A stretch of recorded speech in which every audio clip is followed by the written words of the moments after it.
your wife. Yes. Prove it. Like, what's the metric? Give me the number that helps me know, right? Because when you met her, you didn't love her. Now you love her, right? Tell me the day the love happened.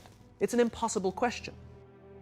But it's not that it doesn't exist, it's that it's much easier to prove over time, right?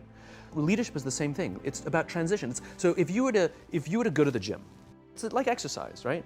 If you go to the gym and you work out and you come back and you look in the mirror, you will see nothing. And if you go to the gym the next day and you come back and you look in the mirror, you will see nothing, right? So clearly there's no results, can't be measured, it must not be effective. So we quit, right? Or if you fundamentally believe that this is the right course of action and you stick with it, like in a relationship, I bought her flowers and I wished her happy birthday, and she doesn't love me. Clearly I'll give up. That's not what happens. If you believe there's something there, you commit yourself to an act of service. You commit yourself to the regime, the exercise. You can screw it up. You can eat chocolate cake one day, you can skip a day or two. You know, it allows for that. But if you stick with it consistently, I'm not exactly sure what day, but I know you'll start getting into shape. I know it. And the same with the relationship. It's not about the events. It's not about intensity. It's about consistency, right? You go to the dentist twice a year, your teeth will fall out. You have to brush your teeth every day for 2 minutes. What does brushing your teeth twice a day for 2 minutes do? Nothing. Unless you do it every day, twice a day for 2 minutes, right? It's the consistency. Going to the gym for 9 hours does not get you into shape. Working out every day for 20 minutes gets you into shape. So the problem is we treat leadership with intensity. We have a 2-day offsite, we invite a bunch of speakers, we give everybody a certificate, you're a leader, right? Those things are like going to the dentist. They're very important, they're good for reminding us or getting us back on track, learning new lessons, but it's the daily practice of all the monotonous, little, boring things like brushing your teeth that matter the most. She didn't fall in love with you because you remembered her birthday and bought her flowers on Valentine's Day. She fell in love with you because when you woke up in the morning, you said good morning to her before you checked your phone. She fell in love with you because when you went to the fridge to get yourself a drink, you got her one without even asking. She fell in love with you because when you had an amazing day at work and she came home and she had a terrible day at work, you didn't say, yeah, but let me tell you about my day. You sat and listened to her awful day and you didn't say a thing about your amazing day. This is why she fell in love with you. I can't tell you exactly what day, and it was no particular thing you did. It was the accumulation of all of those little things that she woke up one day and as if she pressed a button, she goes, I love him, right? Leadership is exactly the same. There's no event. There's no thing I can tell you you have to do that your people will trust you. It just doesn't work that way. It's an accumulation of lots and lots of little things that anyone by themselves is innocuous and useless. Literally, pointless by themselves. People will look at little things that are good leadership practices and say, that won't work, and you're absolutely right. But if you do it consistently, and you do it in combination with lots of other little things, like saying good morning to someone, that looking them in the eye. My friend George, who's a 3-star general in the Marine Corps, he says his test for leadership, and I love this, he goes, his test for a good leader is if you ask somebody how their day is going, you actually care about the answer. The number of times we're walking to a meeting, we're rushing, we go, how are you? Not good, I got to get to you later, I'm late for a meeting. Right. If you ask the question, you were standing there and you were listening to the answer. It's those little innocuous things that you do over and over and over and over that people will say, I love my job. Not I like my job. I like my job means, yeah, the challenge is great, they pay me well, I like the people. I love my job means, I don't want to work anywhere else. I don't care how much somebody else is willing to pay me. I'm devoted to the people here, and I care desperately about the people here as if they were my family. In business, we have colleagues and coworkers. In the military, they have brothers and sisters. That's how they think of each other. If you really have a strong corporate culture, the people will think of each other like brothers and sisters. It's like a family, right? No, brothers and sisters. Deep love. Fight, but the love doesn't go away. Bicker, the love doesn't go away.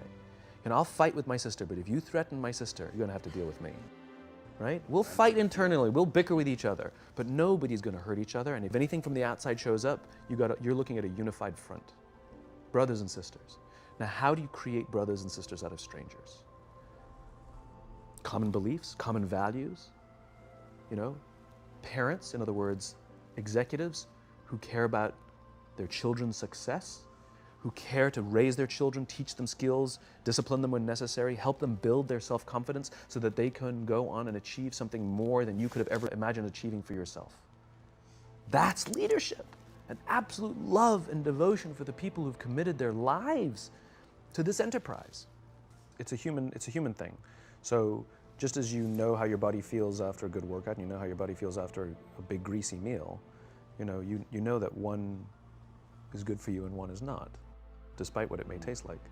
And that's the problem with short-term gains, right? They feel really good in the short term.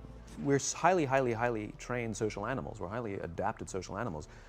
We can feel social awkwardness, and we can feel when things are going well. You can sense it. You say you have this sense of laughter, around the office. Like, we don't walk around with blinders. We're like I said, we're made to do this. That's why we can assess if somebody's trustworthy or not. That's why we keep our walls and we're like, yeah, his results are great, but I wouldn't trust him. As opposed to letting down your, like, I trust her for anything. I trust her with my kids, my money, anything. So we're highly attuned animals, and so we're good at sensing it. But I will say there is a caveat to your metric of laughter, which is a decent one, is that scale breaks things in human beings. As I said before, we're not made for populations bigger than about 150-ish. It's called Dunbar's number. Robin Dunbar, a professor from Cambridge University, theorized that we cannot maintain more than about 150 close relationships. And the way he defined a close relationship is, if you're at a bar with a bunch of friends and somebody comes in, would you ask that person to join you or not? And it's about 150 that we would ask them to come join us. And if you think about the reason, that actually makes perfect sense, which is there's two limiting factors. One is time. If you only gave 2 minutes to every person you'd make no close friends. And the other one is memory. You just can't remember everybody.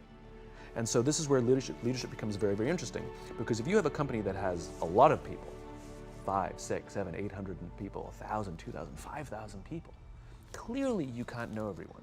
And clearly as a CEO, like, I care about every single one of my people. You don't even know. Some of the people you work for who work for you are bastards. You don't care about them, right? So it's a nonsense statement.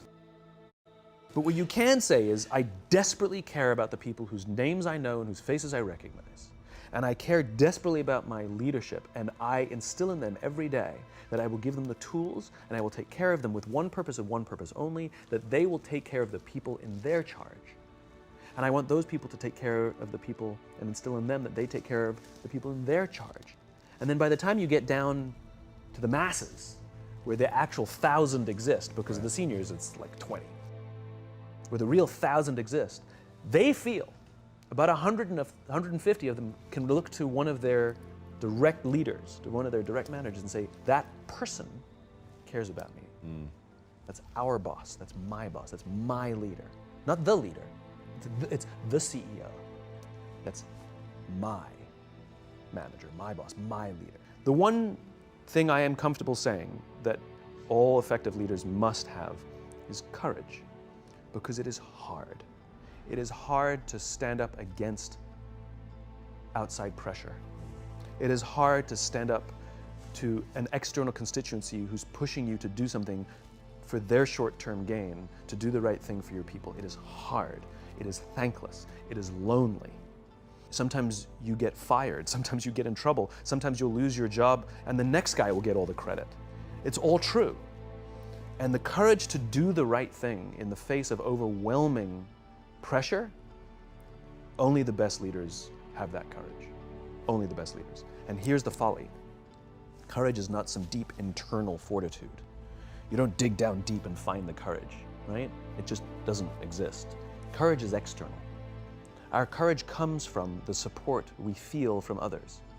In other words, when you feel that someone has your back, when you know that the day that you admit you can't do it, someone will be there and say, I got you. You can do this.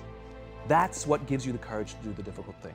It's not going off to an ashram by yourself somewhere for 4 weeks and coming back and finding the courage. It's not what happens.